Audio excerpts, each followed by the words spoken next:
That's quite interesting, being the other in a different language. Mm. You spoke about when you were at Bouverie Street Clinic, when it was actually in Bouverie Street, that you work with children and young adults and their families.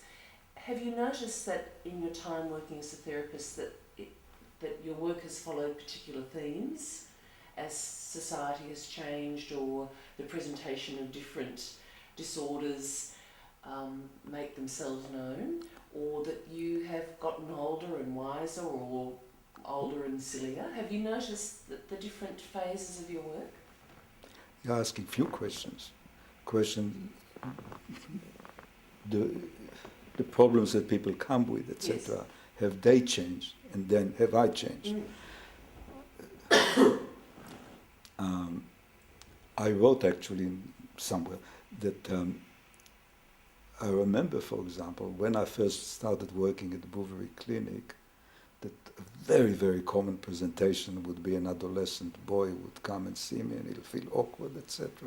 And eventually, when he felt comfortable enough, he would confide in me that he is masturbating and he was terribly worried about going insane or going blind. And a few years later, a very similar young man would come and be awkward and eventually would tell me that I'm very worried. I read that everybody else is masturbating and I don't. What's wrong with me? Etc. etc. Yes. But coming back to the perhaps more important for today's conversation about the changes in me. Well, for one thing, at Bouverie I saw kids. Yeah. Now I hardly ever see children. And I think what also happened, I think happens to most therapists, what happened to me, that on the whole, you see people about 10 years younger than you, or something like that. So you revisit what you've just left and you think that you mastered it or something. And I think that happened to me. The other thing that if I sort of, in the 60s I saw kids, then from 1970 to 79 at Bouverie I saw family with the main reason for referral were the kids. And I continue here at Williams Road with that. But now I think I see more individuals, and probably the one that interests me the most, and maybe the one that I'm doing the best work in at the moment, is that interface between marriage and individuals. Because one of the things that the way I see it is that, first of all, it's a very unfortunate thing that there are marital therapists and there are individual therapists. Because to unpack when adults have problems, how much it's the marriage and how much it's the individual, we are creating artificial divisions that I think are not sustainable by, at least the way I see it. And ideally, I think most therapists would be able to work both with the individual and with the couple. Most common, let's say, a woman who is depressed, how much her depression is to do with the marriage, how much it's to do with the way she is in the world, how much it's about her relationship to her parents, how much it's to do with her difficulties in parenting. It's an unpacking process that is a very complicated one and needs time. And ideally, the therapist needs to be able to work comfortably, both with the individual and the couples and sometimes the family. And I do it, and I like doing it. And I also do it in a way that allows me the flexibility of working in a way that I think I'm most efficient and also most comfortable. So the answer to the question is that I have changed, and at the moment I think probably the central, in terms of both time and the excitement and interest, is that interface, marriage, family, and the individual. And Mosh, are there clients that you would choose, or presentations of clients that you would choose not to work with at the moment? Like you've said what you prefer. What is there anything that you would prefer not? I think probably not to see too many kids. Right. I think, yeah, we'll just leave it at that. Okay. Yeah, yeah, Okay. yeah. But apart from that, I think I'm happy. Sometimes I like to see somebody I don't want to see because that's the challenge in a way. Because in a way, it's been an interesting thing to go out of one's comfort zone and see and be challenged by different. So if there is something, I think in a way, for me, it was not to see too many of the same, Yeah. whatever the same is. To give an example, at one stage, you know, I became interested and wrote about childhood depression. And I got a lot of referral of depressed kids. And I think at one level it was almost a conscious decision not to be a therapist of depressed kids. Yes. And similarly with other conditions that I could have become an expert on or specialized in. And I've always liked that the variety in terms of ages, issues, presentations, etc. And the membership, namely working with the individual, with the couple, and with the family. And I think in a different way, if I try to actually sort of analyze why I enjoy my work, one of it is the variety. That variety makes my work more interesting and more absorbing. And in parentheses, I could say also that the variety of also doing clinical work, but also at the same time teaching and writing. I've always done those three things at least. And writing and teaching certainly enriched my clinical work. But at the end of the day, it's my clinical work that I find most meaningful and most satisfying. And my writing and my teaching are really the further expression of that, Yes. rather than the other way around. Well, sometimes when you finish your day here and I'm downstairs, I hear you humming or whistling at the end of the day.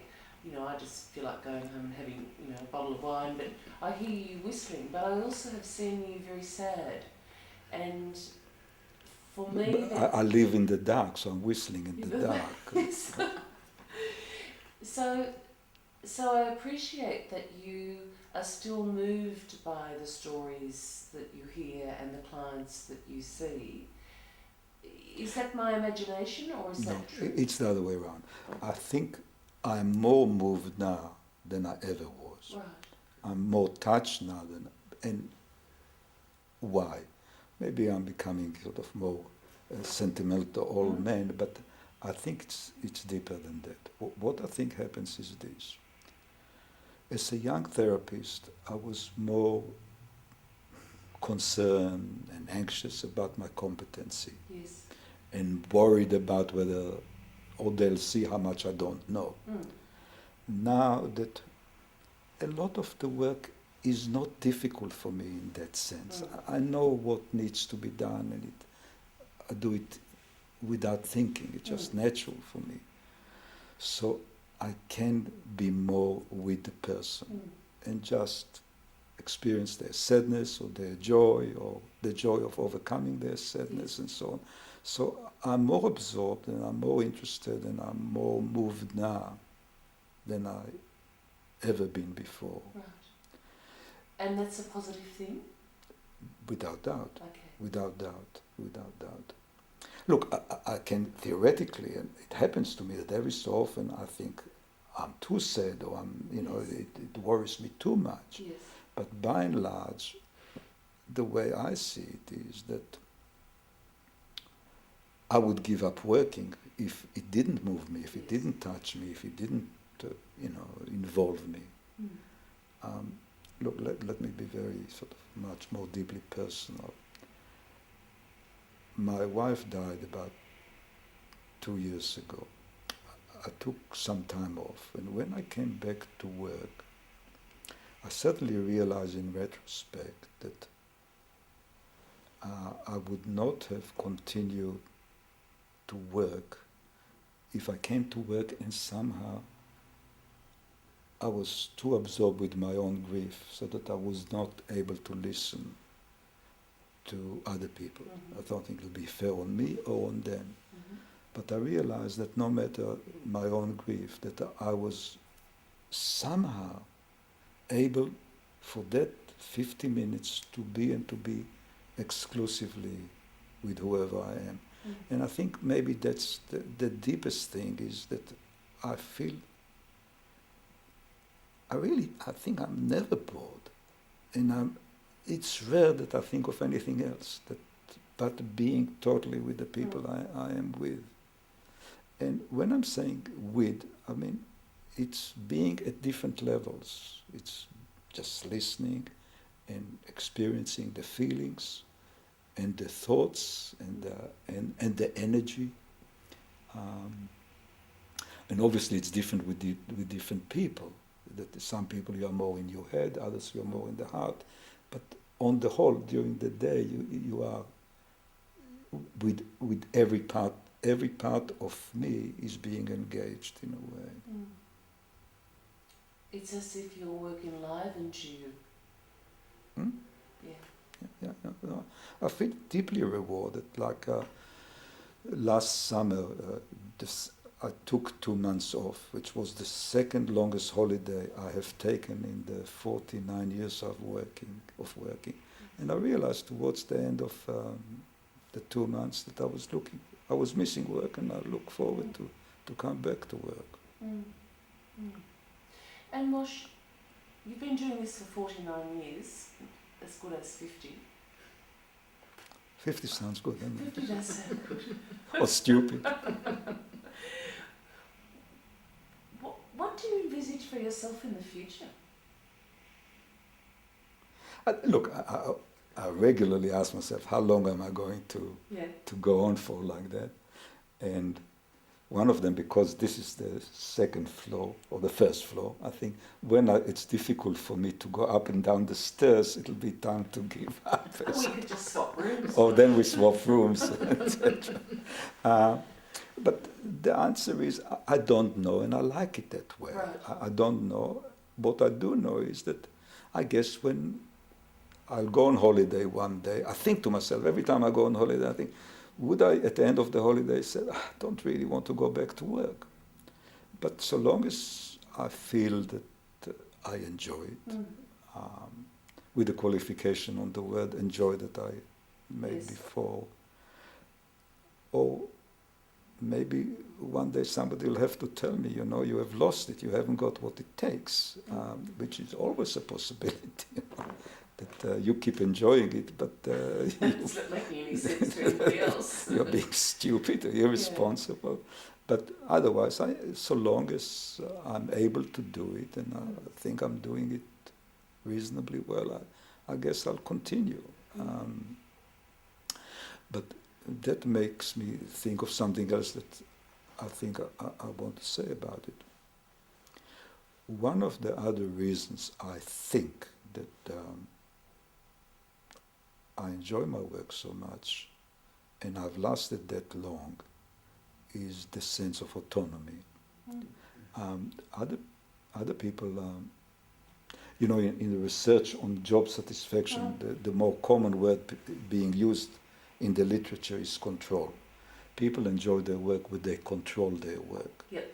I prefer the word, somehow more comfortable with the word autonomy. And since 79, I've been autonomous, and that autonomy to see who you want, to work the way you want, to take holidays when you want, etc., to have that say is one of a very significant factor in making me enjoy my work.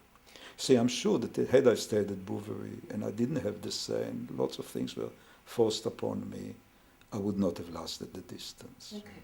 Would you then extrapolate from that and suggest that having more autonomy or having autonomy in your work actually brings about better outcomes for clients? Without doubt. Without doubt. Without doubt. At lots of levels. I remember, for example, it may have been one of the first, if not the first, couple that came to see me here. Mm.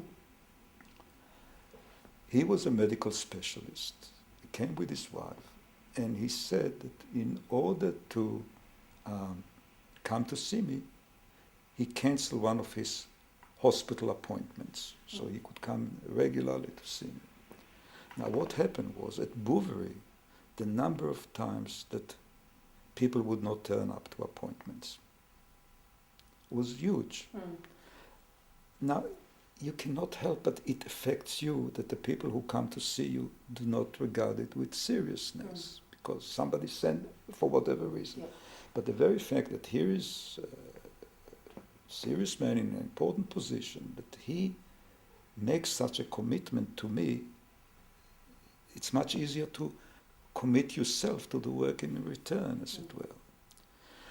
And which brings me to perhaps another point for me about what I think makes me enjoy my work, which is, I think, and I hope, that I'm a truly collaborative therapist. What I mean by that I find ways or look for ways of working with people that is meaningful to them, so that they take a significant role and responsibility in what we do together. So I can relax in a way because they do the work and I do the work. We work together. And when you work truly collaboratively together, you always create something new, which you wouldn't if you just do it or if they just do it. And in order to also work collaboratively, you have to, every time you find a new way of working, because every person or couple or family have their own needs and requirements.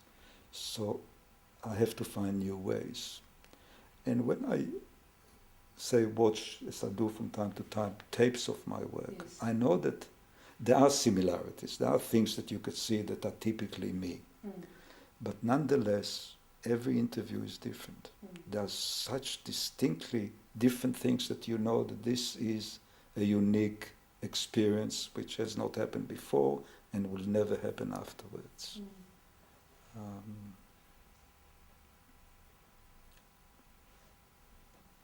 If you think, Moshe, about what you bring to the people that you have seen, the meaning of your work, if you're having that conversation with a friend, what is the meaning of your work? What is it that you bestow upon people? What would be the answer to that? To be different people, different thing for different Indeed, people. yes. I mean, it's amazing what, I mean, let me concentrate on today, what people have said to me today about. One person said to me today, he said, what you do for me